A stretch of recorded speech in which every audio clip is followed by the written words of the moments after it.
Assalamualaikum students. Today we will break down the indifference curve in the simplest way possible. What is indifference curve? An indifference curve is a graph showing all combination of two goods that give a consumer the same level of satisfaction. Basically एक indifference curve एक ऐसा graph होता है जो combination of to goods को show करता है, ऐसे कम्बिनेशन को, दो गुड्स के ऐसे कम्बिनेशन को जो आपको या कंज्यूमर को सेम लेवल ऑफ सेटिस्फेक्शन दे, एक जैसी सेटिस्फेक्शन दे. This table shows the different combination of apples and oranges. Combination A में एक एप्पल ले रहा है कंज्यूमर और 10 ऑरेंजेस ले रहा है. कम्बिनेशन बी में 2 एप्पल्स 7 ऑरेंजेस. कम्बिनेशन सी में 3 एप्पल्स 5 ऑरेंजेस. कम्बिनेशन डी में 4 एप्पल एंड 4 ऑरेंजेस. ये सारे कम्बिनेशंस में से वो कोई भी कम्बिनेशन सेलेक्ट करता है, ए बी सी या डी, उसको सेम लेवल ऑफ सेटिस्फेक्शन मिल रही है.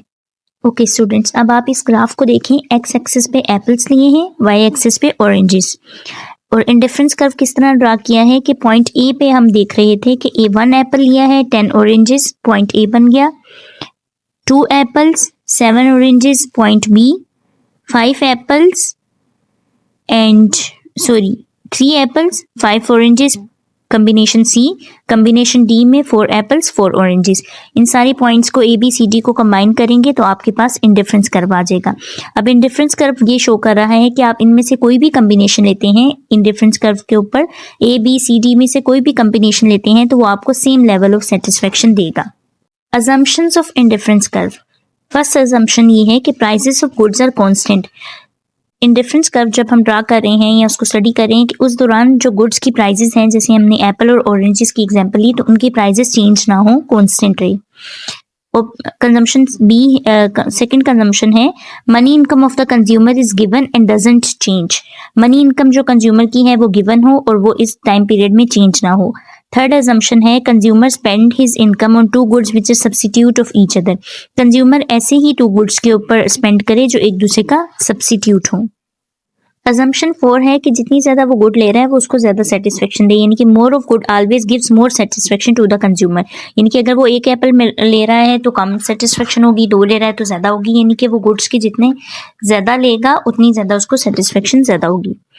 मार्केट में परफेक्ट कंपटीशन हो और इसके अलावा कंज्यूमर जो है वो रैशनल हो, उसको पता हो कि मेरी जो है वो मैं कहाँ पे मेरी सेटिस्फेक्शन मैक्सिमम कहाँ पे होगी और किस सिचुएशन में होगी, वो वेल अवेयर हो इस सिचुएशन से. Properties of indifference curve. Indifference curve की कुछ प्रॉपर्टीज हैं जिनको हम 1 बाय 1 डिस्कस करते हैं.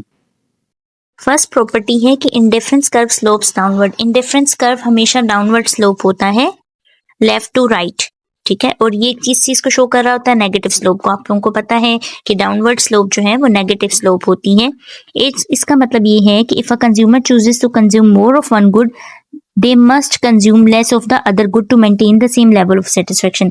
अगर वो 2 चीजों में चूज कर रहा है तो जब भी वो एक चीज को ज्यादा लेगा, ज्यादा परचेज करेगा, तो दूसरी चीज को उसे फोरगो करना पड़ेगा, दूसरी चीज की क्वांटिटी को उसे कम करना पड़ेगा. यानी कि पहले वो अगर 1 एप्पल ले रहा था और 2 ऑरेंजेस ले रहा था, अब अगर उसने 2 एप्पल्स लेने हैं तो उसको ऑरेंजेस को कम करना पड़ेगा. अगर वो 2 एप्पल लेगा तो ऑरेंजेस को कम करेगा, 1 लेगा. इस ग्राफ में देखें, एक एक्स गुड है और एक वाई गुड है. जब वो एक्स नॉट और वाई नॉट कम्बिनेशन ले रहा था, यानी कि ए कम्बिनेशन ले रहा था, वहां पे वो वाई नॉट और एक्स नॉट ले रहा था. अब अगर उसने कम्बिनेशन चेंज करना है, वो एक्स को ज्यादा परचेज करना चाह रहा है, तो वो एक्स नॉट की जब क्वांटिटी को बढ़ाएगा, ज्यादा क्वांटिटी परचेज करेगा, तो एक्स नॉट से एक्स 1 पे चला जाएगा. और इसको ज्यादा एक्स लेने के लिए वाई रिड्यूस करना पड़ेगा, तो वाई जो है वाई नॉट से वाई 1 हो जाएगा, वो नीचे की तरफ आ जाएगा, रिड्यूस हो जाएगा. दैट्स वाई इसकी जो स्लोप है वो नेगेटिव होती है, ताकि सेम लेवल ऑफ सेटिस्फेक्शन कायम रह सके. Indifference curve is convex to the origin. Indifference curve origin की तरफ कन्वेक्स होता है due to MRS, marginal rate of substitution, diminishing marginal rate of substitution. Basically MRS क्या है, मार्जिनल रेट ऑफ सब्स्टिट्यूशन क्या है? वो यही है कि जब भी कंज्यूमर को कोई एक चीज ज्यादा परचेज करनी है तो उसे दूसरी चीज को कम करना पड़ेगा. यानी कि अगर वो एक चीज की क्वांटिटी ज्यादा परचेज करना चाह रहा है तो जो दूसरी चीज है उसकी क्वांटिटी को उसने कम करना पड़ेगा.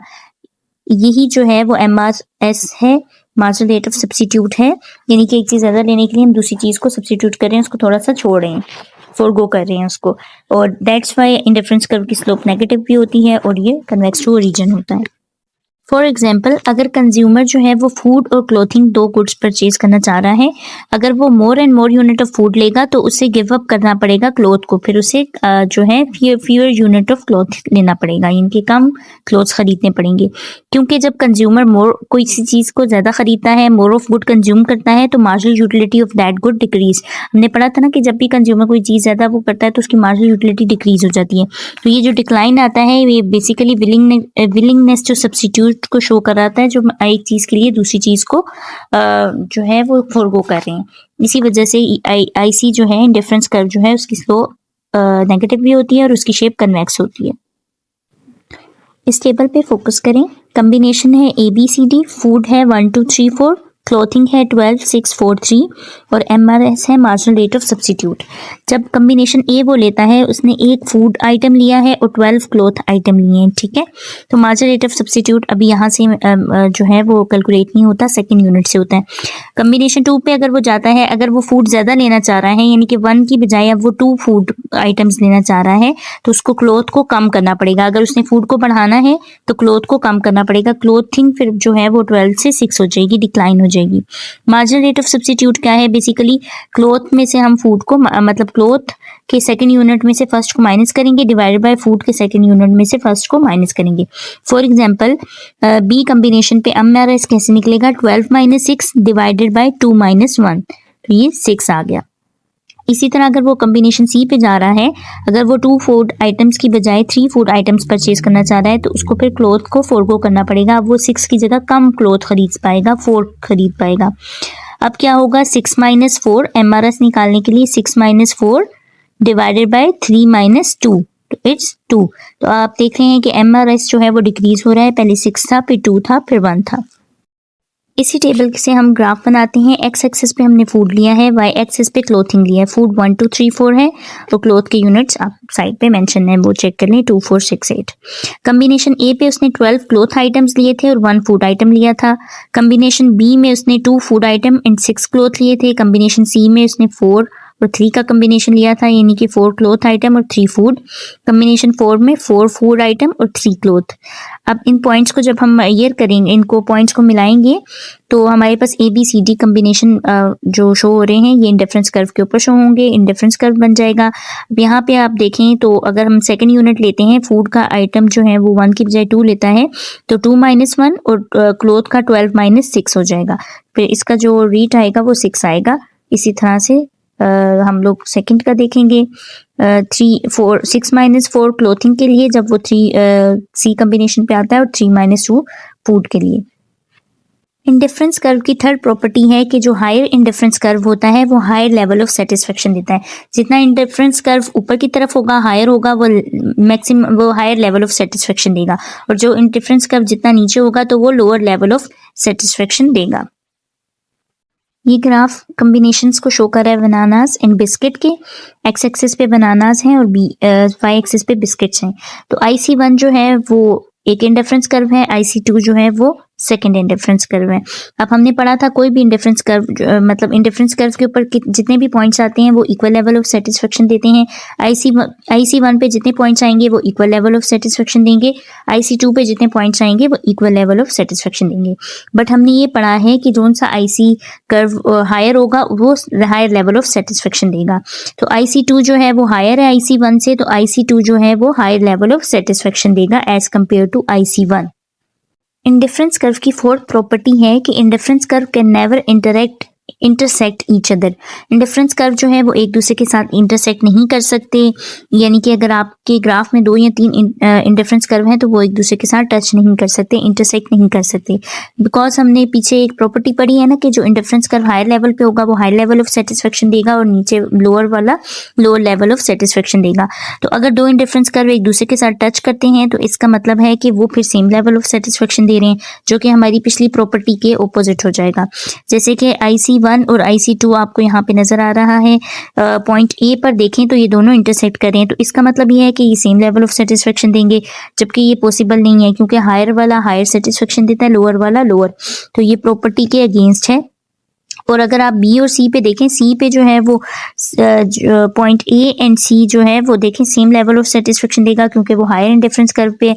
इसी तरह ए और B same level of satisfaction देना चाहिए क्योंकि वो ए कर्व पे है, बट इंटरसेक्ट करने की वजह से ये प्रॉपर्टी ख़राब हो रही है। सो दैट्स वाई हम इसे कहते हैं कि दो इंडिफरेंस कर्व जो है वो आपस में इंटरसेक्ट नहीं करते।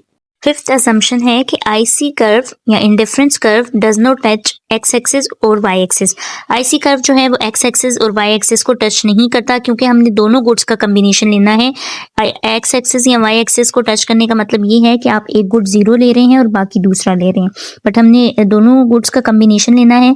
अगर आप वाई एक्सिस की तरफ देखें, अगर वाई एक्सिस को आईसी कर्व टच कर रहा है तो इट्स मीन कि हम जो गुड वाई है वो जीरो ले रहे हैं और सारा गुड एक्स ही ले रहे हैं। इसी तरह अगर एक्स एक्सिस की तरफ टच कर रहा है तो हम देखेंगे इसका मतलब ये है कि एक्स एक्सिस हम जीरो ले रहे हैं और बाकी जो है गुड एक्स हम जीरो ले रहे हैं और वाई गुड हम ज़्यादा ले रहे हैं। इंडिफरेंस कर्व बहुत इंपॉर्टेंट टॉपिक है एग्जाम के पॉइंट ऑफ व्यू से, और इसके अलावा जो इसकी प्रॉपर्टीज़ हैं, समटाइम्स शॉर्ट क्वेश्चन में किसी एक प्रॉपर्टी के ऊपर एक्सप्लेनेशन मांग लेते हैं। फॉर एग्जांपल वो कहते हैं कि प्रूफ करें इंडिफरेंस कर्व जो है वो कन्वेक्स टू ओरिजिन होता है, तो फिर आपने इसको अच्छे से एक्सप्लेन करना है। इसके अलावा लॉन्ग क्वेश्चन में भी ये आ सकता है, तो आपने एग्जाम पॉइंट ऑफ व्यू से इसको बहुत अच्छी तरह स्टडी करना है। Like, follow and subscribe curious economist hub.